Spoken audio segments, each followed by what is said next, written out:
शैशव अवस्था, कान्हा, बड़ा इंपॉर्टेंट है, इनके नाम भी बड़ा इंपॉर्टेंट। कान्हा, कन्हैया,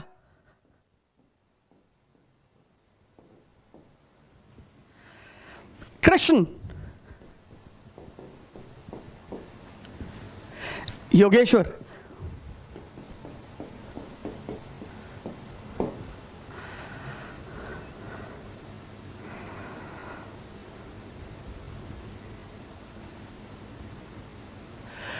कान्हा, आदर्श बाल्य अवस्था, चाइल्डहुड,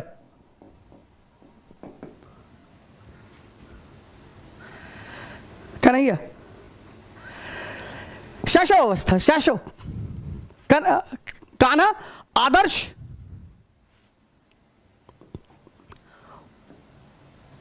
शैशव अवस्था, इन्फेंट पीरियड, आदर्श, चाइल्डहुड, बाल्य अवस्था, कृष्णा, आदर्श युवा अवस्था,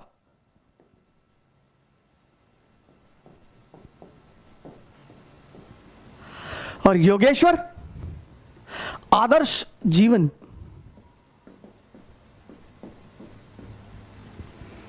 आज के दिन लगभग दुनिया में सभी लोगों को इस पर चर्चा करनी चाहिए।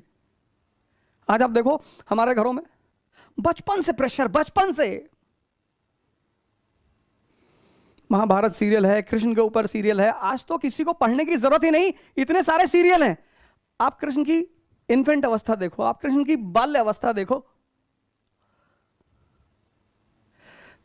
ये जो पीरियड है मनुष्य के जीवन का, ये उसके समस्त जीवन का निर्माण करता है। जो चीजें आप यहां फीड कर दोगे, हिम्मत, साहस, उत्साह, जो चीजें, वो जीवन भर व्यक्ति का साथ रखेंगी, जीवन भर व्यक्ति के साथ रहेंगी। आज हमारे बड़े सारे पेरेंट्स सोचते हैं कि हम बच्चों को डरा कर अपने काम करा लेंगे। बिल्कुल करा लेंगे। आप बच्चों को धमकाकर अपने काम करा लेंगे, एकदम करा लेंगे। लेकिन सर वो मन यहां तक पहुंचते पहुंचते इतना कमजोर हो जाएगा। आज युवाओं की अवस्था देखो, आज युवाओं का जीवन देखो।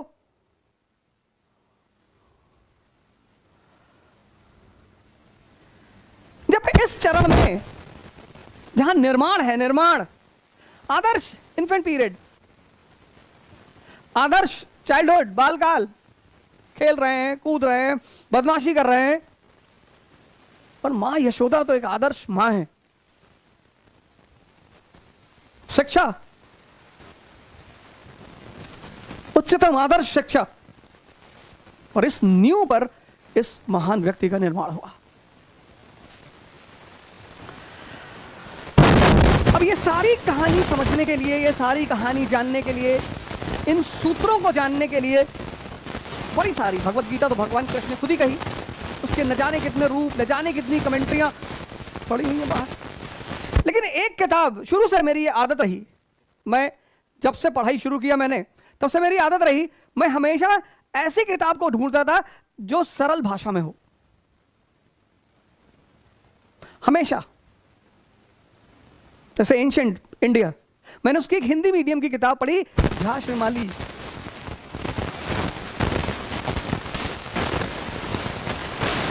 हमारे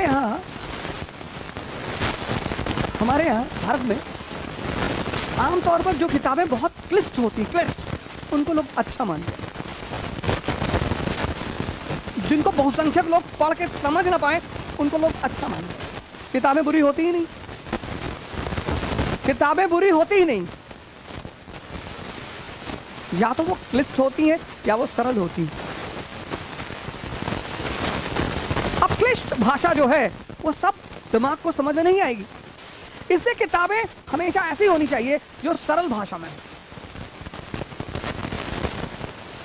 सरल उदाहरण दे रहे हो, जैसे मैंने कहा ना, यथार्थ गीता पेज नंबर 6,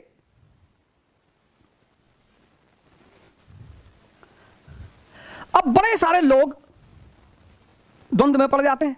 मैं उस पर चर्चा करूंगा, द्वंद्व में पड़ते क्यों है और कृष्ण सबसे विशेष क्यों है। अब बड़े सारे लोग द्वंद में पड़ जाते हैं कि मानवता बुरी चीज है या मानवता अच्छी चीज है। पहले यह तो पता कर लो कि मानवता का मतलब क्या है। आपका पड़ोसी बीमार है, आप उसे हॉस्पिटल पहुंचा दीजिए, यह मानवता है।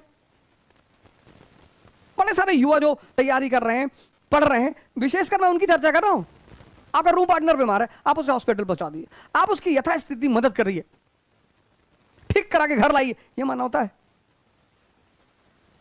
आपके रूम पार्टनर के गांव में झगड़ा हुआ है, उस कहानी को सुनकर आप क्या करेंगे? क्या लाइन लिखी है पेज नंबर 6 पे, दया बिनु संत कसाई और दया करी तो आफत आई। ये सूत्र है, मैंने कहा ना, वो चरवाहा से भगवान बनने तक का सूत्र सरलतम किताबों में से एक है। मानवता करिए, बेवकूफी मत करिए। आपके रूम पार्टनर के चाचा और पापा में झगड़ा हो गया है और वो आपको पूरी कहानी सुना रहा है और आप बैठ के सुन रहे हैं कि वो दुखी है बेचारा। ये सूत्र है, दया बिनु संत कसाई और दया करे तो आप फटाई। ऐसे 224 पेज नंबर, बड़े सारे एग्जाम्पल मैंने टिक कर रखे थे कि कृष्ण जन्माष्टमी के दिन मैं उन पर चर्चा करूंगा, लेकिन बहुत ज्यादा एग्जाम्पल पे मैं नहीं जाऊंगा। अब सबको इस संसार को भोगना है, मजा लेना है, आनंद लेना है। पेज नंबर 224, शस्त्रों में मैं व्रज हूं, गायों में कामधेनु। कामधेनु कोई ऐसी गाय नहीं है जो दूध के स्थान पर मनचाहा व्यंजन परोसती हो। ऋषियों में वशिष्ठ के पास कामधेनु थी। वस्तुतः गो इंद्रियों को कहते हैं। रुकिए, पूर्ण विराम इसीलिए लगाया जाता है। गो, वस्तुतः गो इंद्रियों को कहते हैं। इंद्रियों का संयत होना इष्ट को वश में रखने वाले में पाया जाता है। कितनी बड़ी लाइन है, इंद्रियों का संयत होना। ये भी खा ले, वो भी खा ले, यहां घूम ले, ये कपड़ा पहन ले, वो कर लो पहन ले। इंद्रियों को संयत होना इष्ट को वश में रखने वाले में पाया जाता है। जिसकी इंद्रियां ईश्वर के अनुरूप स्थिर हो जाती हैं, उसके लिए उसी की इंद्रियां कामधेनु बन जाती हैं। फिर तो जो इच्छा करी हो मन माही, हरि प्रसाद कुछ दुर्लभ नहीं।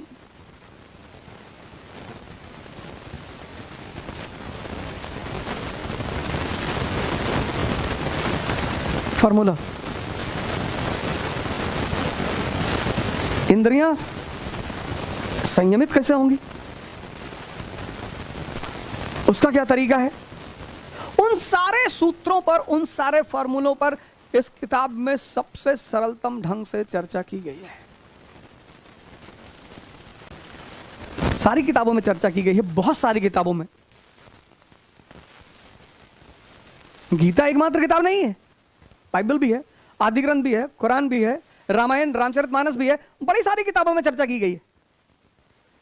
लेकिन जिनको गीता पढ़ने का मन है, जिनको लगता है कहीं ना कहीं जिंदगी उलझी हुई है, उनके लिए यह सरलतम किताब है।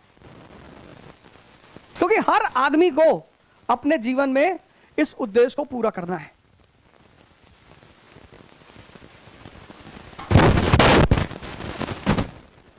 और लगभग हर